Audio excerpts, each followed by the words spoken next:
নমস্কাৰ ছাত্ৰ ছাত্ৰীসকল আজিৰ এই ভিডিঅ'টোত নৱম শ্ৰেণীৰ সমাজ বিজ্ঞানৰ ইতিহাস খণ্ডৰ প্ৰথম অধ্যায় ভাৰতবৰ্ষলৈ ইউৰোপীয় সকলৰ আগমন পাঠটিৰ চমু তথা দীঘল উত্তৰৰ প্ৰশ্নখিনি সমাধান কৰা হৈছে। 1 নম্বৰ ইংৰাজে ভাৰতৰ লগত বাণিজ্য চুক্তি কৰিবলৈ কৰা প্ৰচেষ্টা কেতিয়া সম্পূৰ্ণ হৈছিল তাৰ পদক্ষেপসমূহ সংক্ষেপে লিখা। উত্তৰ ইংৰাজসকলে ভাৰতৰ লগত বাণিজ্য চুক্তি কৰিবলৈ কৰা প্ৰচেষ্টা সম্পূৰ্ণ হৈছিল মোগল সম্ৰাট ফাৰুক-ছিয়াৰৰ দিনত। তাৰ বাবে ইংৰাজসকলে বিভিন্ন পদক্ষেপ হাতত লৈছিল।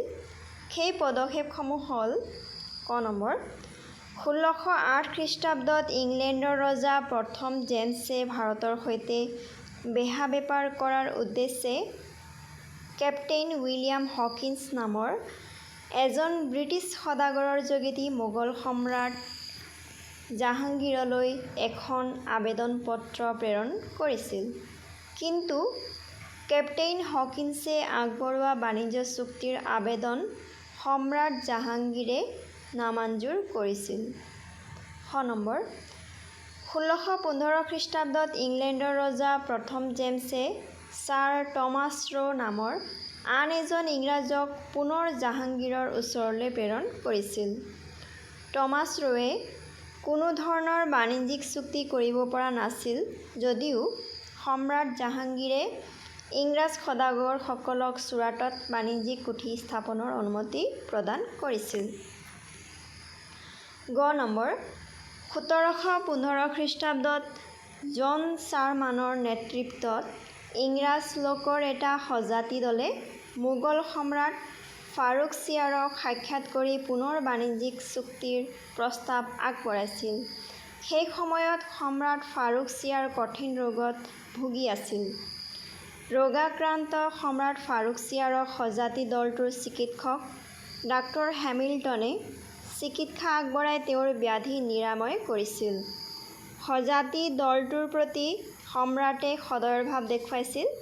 এই সুযোগতে সম্ৰাটৰ পৰা ইংৰাজ সদাগৰসকলে 3খন ফৰমান আদায় কৰে আৰু ইষ্ট ইণ্ডিয়া কোম্পানীয়ে সমগ্ৰ ভাৰতবৰ্ষতে নিৰ্বিঘ্নে বেহা বেপাৰ কৰাৰ ৰাজকীয় অনুমতি লাভ কৰে। 2 নম্বৰ প্ৰশ্ন ইষ্ট ইণ্ডিয়া কোম্পানীয়ে কেনেকৈ ভাৰতৰ 3টা মূল স্থানত বাণিজ্য কেন্দ্ৰ স্থাপন কৰিছিল তাৰ 3টা মূল কৌশল সম্পৰ্কে লিখা। উত্তৰ ইষ্ট ইণ্ডিয়া কোম্পানীয়ে ভাৰতৰ 3টা মূল স্থান মাদ্ৰাজ, বোম্বাই আৰু কলিকতাত বাণিজ্য কেন্দ্ৰ স্থাপন কৰিছিল। ইয়াৰ বাবে কোম্পানীয়ে গ্ৰহণ কৰা কৌশল 3টা হ'ল ক নম্বৰ 1636 খ্ৰীষ্টাব্দত কোম্পানীয়ে আৰ্মা গাঁৱত দ্বিতীয়টো বাণিজ্য কেন্দ্ৰ মুকলি কৰিছিল। 1639 খ্ৰীষ্টাব্দত চন্দ্ৰগিৰিৰ ৰজাৰ লগত চুক্তি কৰি মাদ্ৰাজৰ কাষৰীয়া ঠাই এটুকুৰালৈ আৰ্মা গাঁৱৰ বাণিজ্য কেন্দ্ৰটো তুলি নিছিল।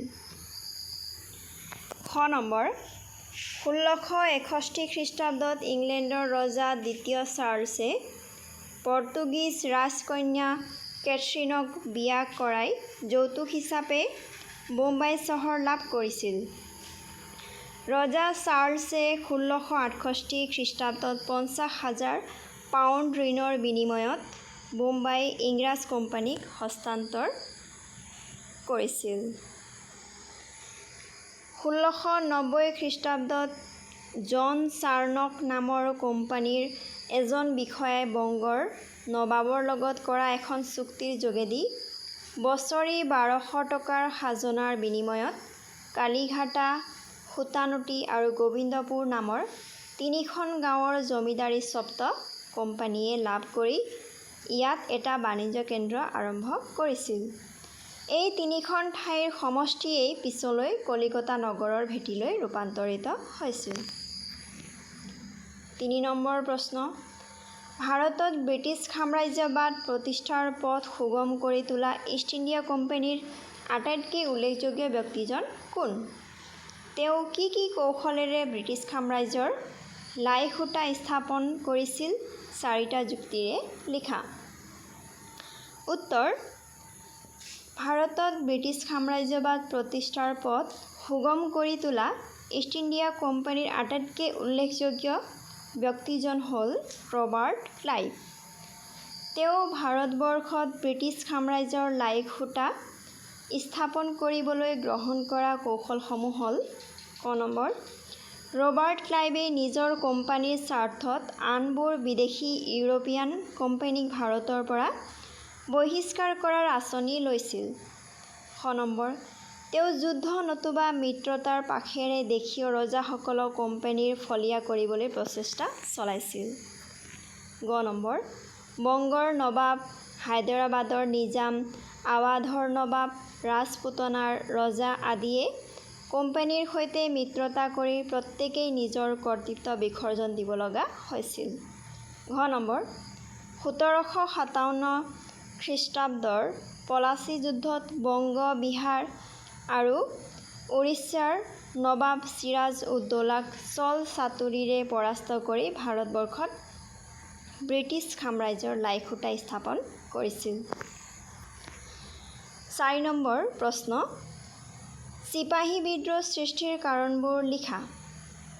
উত্তৰ 1857 খ্ৰীষ্টাব্দৰ চিপাহী বিদ্ৰোহ সৃষ্টিৰ কাৰণসমূহ হ'ল ক নম্বৰ ৰাজকীয় শ্ৰেণী আৰু জনগণৰ অশান্তিয়ে বিদ্ৰোহৰ পৰিৱেশ সৃষ্টি কৰিছিল।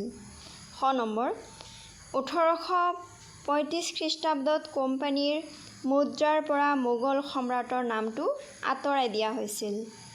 গ নম্বৰ ৰাজকীয় পাৰ্চী ভাষাক উচ্ছেদ কৰি শাসনযন্ত্ৰত ইংৰাজী ভাষা প্ৰচলন কৰাৰ ফলত ভাৰতীয়ৰ মনত অশান্তি, অসন্তুষ্টিৰ পৰিমাণ বাঢ়ি গৈছিল।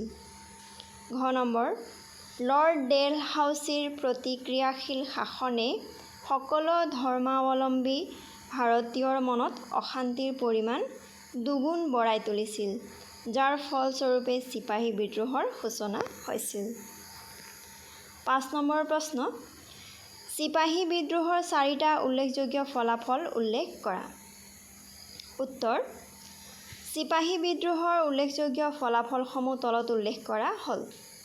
ক নম্বৰ চিপাহী বিদ্ৰোহৰ ফলত হোৱা সাংবিধানিক পৰিৱৰ্তন স্বৰূপে ব্ৰিটিছ সংসদে 1858 খ্ৰীষ্টাব্দৰ 2 আগষ্ট তাৰিখে ভাৰত চৰকাৰ আইন প্ৰণয়ন কৰিছিল। এই আইনে ইংলেণ্ডৰ চৰকাৰক পোনপটীয়াকৈ ভাৰত শাসন কৰাৰ ক্ষমতা দিছিল। খ নম্বৰ সামাজিক পৰিৱৰ্তন স্বৰূপে ভাৰতীয় সমাজত থকা সামন্তযুগীয় স্থবিৰতাৰ অৱসান ঘটিছিল আৰু আধুনিক পাশ্চাত্য শিক্ষা আৰু সংস্কৃতিৰ প্ৰতি ভাৰতীয়সকল আকৰ্ষিত হৈছিল। গ নম্বৰ মহাৰাণী ভিক্টোৰিয়াৰ ঘোষণাপত্ৰৰ যোগেদি লৰ্ড কেনিঙে সপ্ত বিলোপ নীতি পৰিহাৰ কৰা আৰু ধৰ্মৰ ক্ষেত্ৰত উদাৰতা আৰু সহিষ্ণুতা, আৰ্থিক সমতা প্ৰতিষ্ঠাৰ প্ৰতিশ্ৰুতি দিছিল। ঘ নম্বৰ চিপাহী বিদ্ৰোহৰ পিছত ব্ৰিটিছ চৰকাৰৰ প্ৰত্যক্ষ শাসনে ভাৰতীয়ৰ মনত একতাৰ ভাৱ জগাই তুলিছিল। ছাত্ৰ-ছাত্ৰীসকল আজি এই ভিডিঅ'টোত 1 নম্বৰৰ পৰা 5 নম্বৰলৈকে দীঘল উত্তৰৰ প্ৰশ্ন সমাধান কৰা হৈছে। নেক্সট ভিডিঅ'টোত 6 নম্বৰৰ পৰা 10 নম্বৰলৈকে দীঘল প্ৰশ্নৰ উত্তৰখিনি সমাধান কৰা হ'ব। তোমালোকে চেনেলটো ছাবস্ক্ৰাইব কৰি ৰাখিবা। Thank U.